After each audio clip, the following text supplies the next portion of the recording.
Hey everyone, my name is Lane Moore, and this is my Acts of Motivation final YouTube video. So without any further ado, let's go ahead and get started and dive right into the content. So I would like to give you a little background information first. I currently teach 10th grade American Government and 11th grade U.S. History at Ringgold High School. This is my second year of teaching, so by the time that this semester is over and done with here in May, I will have 2 years of teaching under my belt. That's absolutely insane to think about, but that's where we're at.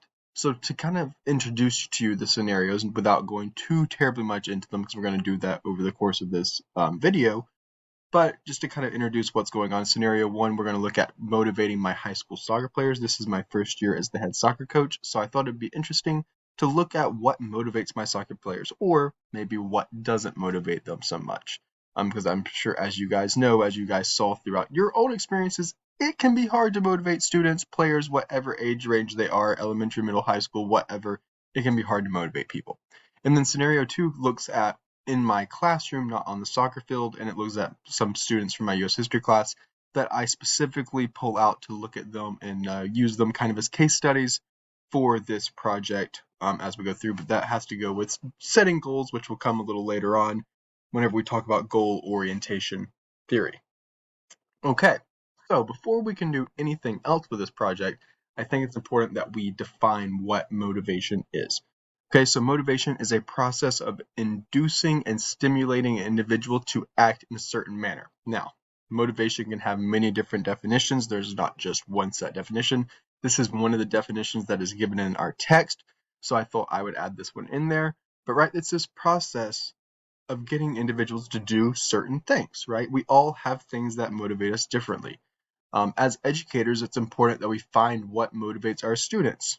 We can motivate students with rewards. That seems to be a big one.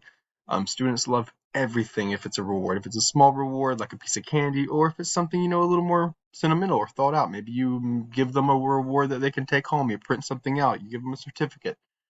Students love to be recognized. Motivating and highlighting student success, right? So highlighting them, putting their name on their board, giving them credit for making 100 on the test, just highlighting that they're doing well in your class or with your sport or whatever it may be. And we must motivate to find common connections. We can motivate our students to find common things that motivate the same people, right? So on the soccer team, and we'll talk about this, winning is a huge motivator, right? We want to win. If we can win, we're going to do good. So motivation can affect different people or groups differently.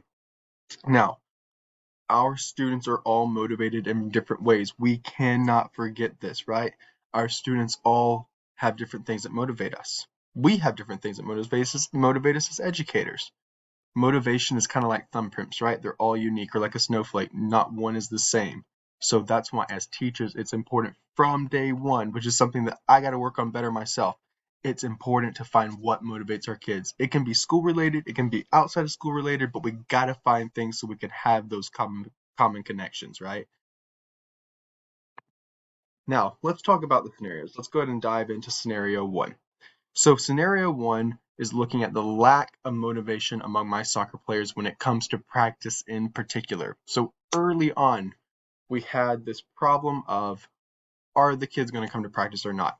So to kind of set the background, the location, all of that stuff, this happens at Ringgold High School, happens at soccer practice, so everything that was researched or used as evidence in my research was done at soccer practice or at a game or something related with soccer at Ringgold High School. Now, the issue, like I just mentioned, is kids aren't coming to practice. Now, there's a lot of things that go into this, right? Previous coaches didn't have set standards, so whenever someone new comes in, it's kind of hard to create that standard. But the issue is, why are students not coming to practice, and how can we get students to come to practice? Now, some things that worked well, and we'll get into this on the next slide, but some of the positive things that I would talk about is the reward system, right? We came to find out that if we reward these kids, then they're going to put more effort in, they're going to come to practice more. So examples will come a little bit later, but right, we got to reward the kids. That's something that worked well. And by rewarding them, we saw success and we saw changes. It's also important to see that victories increase expectancy value, right? Victories are going to increase the expectancy of our kids. Now, things that could have gone better.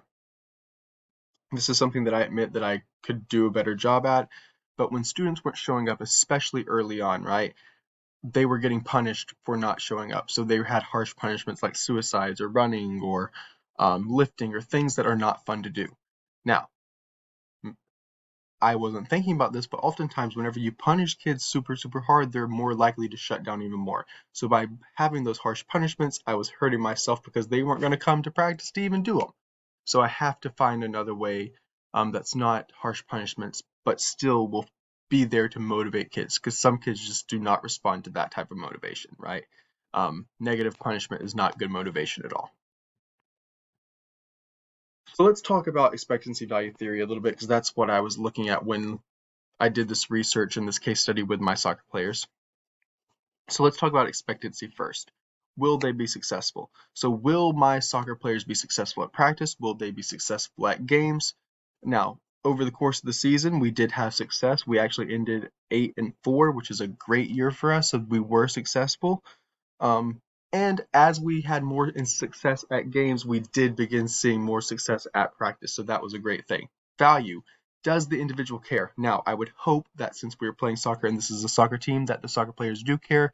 And yes, I can confirm that they do care.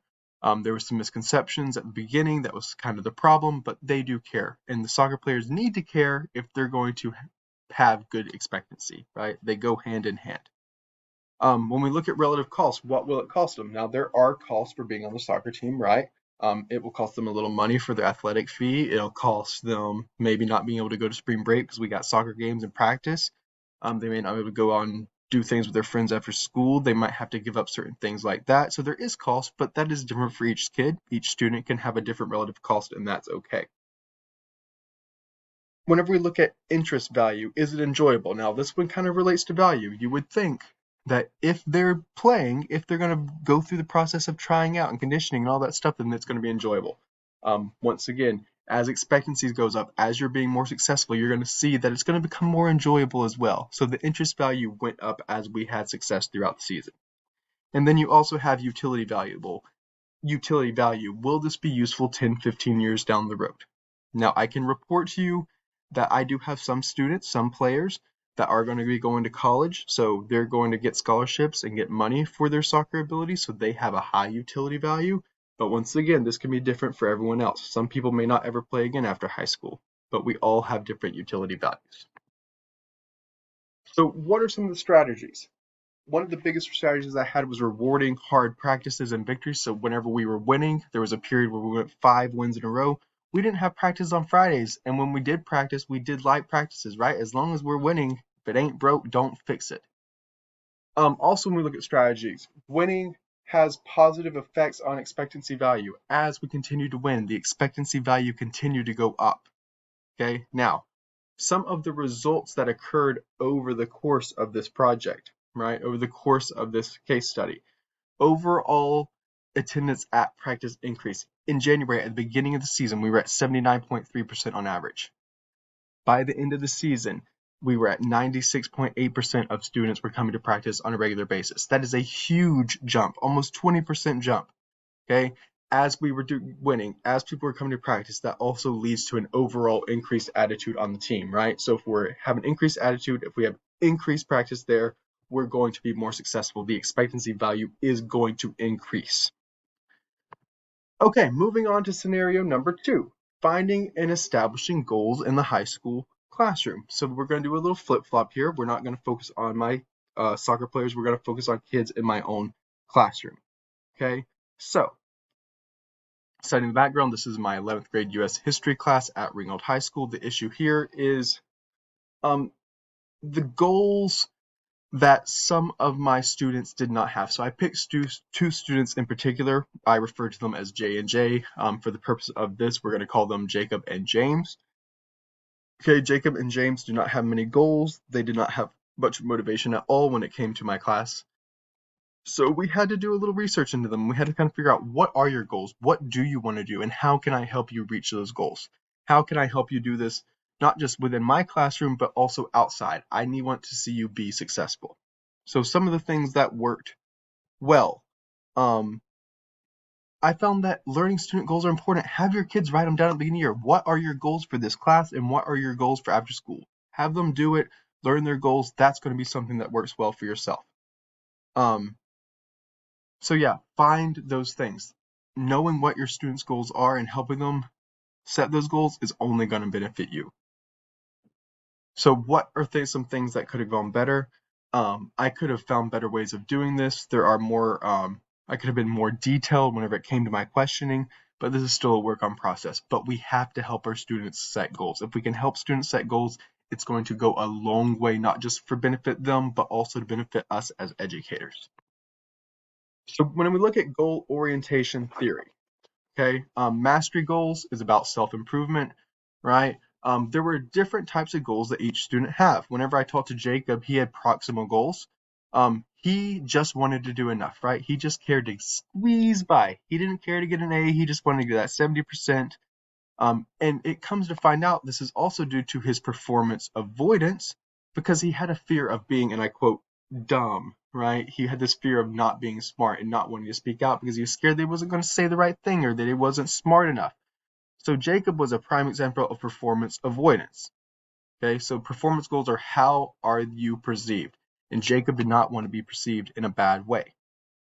Now, whenever we talk about James, on the other hand, James used more of a mastery approach. When I talked to James, it comes to find out, James had a goal of wanting to go into trade school, right? James is a very talented carpenter. He has a skill. So we needed to set goals for James. How can you get to that, right? So James had a James had a mastery approach because he got out with his hopes of going to trade school. Okay, so his motivation was to get good at carpentry. Luckily, our school system just opened up a college and career academy where James can go and do this, and that was a huge motivation for him over the course of the semester too, right? I told him, you got to get your grades up. You have to be successful in my class so you can then get into this program which will help you later on and will help you achieve your goals that are not just related to school, but also to your future. So getting him to see that went a long way. So right, approach, we talk about being more pleasurable, and avoidance, we talk about being more stressful. That's kind of a way that I help myself remember it as I was going through this project. Okay, so what are some strategies and results? Some of the strategies I used, asking students their own personal goals, right? So like I said, sit down, talk to them, have them sit down and give you goals from the beginning. Then you can use these later on to help them, but also help you. 2, encourage students to pursue goals outside of school, right? So tell them, hey, not every goal has to be school related. Go do something else outside of school that will give you success, and then take that success from outside of school, and let's see if we can copy and paste that into your school as well. Also, as an educator, take interest into your student goals. I found that by taking interest in James and Jacob, they gave more to me. They were willing to give back more. Okay, so that's so important. Okay, take interest in their goals, and that's going to pay off in the long run. And set short, simple, and achievable goals. If we set achievable goals, they're going to be more likely to set them in the future. If you do something too broad or too out there, they're not going to see that success, and hence they're not going to set these goals. So make them small, short, and simple. Results. We did see increased motivation inside and outside of school for Jacob and James. Also increased attendance. Before we started doing this, Jacob and James had missed 26 and 28 days respectively, right? After this, they were only missing every 1 day every other week, right? So their attendance was fantastic towards the end of this project, and I hope that they'll finish out strong over the course of the rest of the semester. And we begin to learn student goals and see what drives and motivates them, right? They all have different things that drive and motivate them. So we have to find those things. Okay. Jacob and James, I found those things for them. And because of that, I was able to get more out of them. And not only did their success increase in my class, but it is also hopefully going to succeed once they get out of school. So closing remarks. I've learned strategies to implement in my classroom from years to come. So these things that I've taken, I'm going to use them. I know that I can set goals for my students. I can learn what they need. I can see the expectancy value. I can find things to motivate my students. 2, learn to find what motivates my students and help them establish goals, right? I talked about this just on the last slide. Set short, achievable goals. if we can set short, achievable goals, students will see the success. They'll be motivated to set more goals. They'll be motivated to be more successful in class, right? And then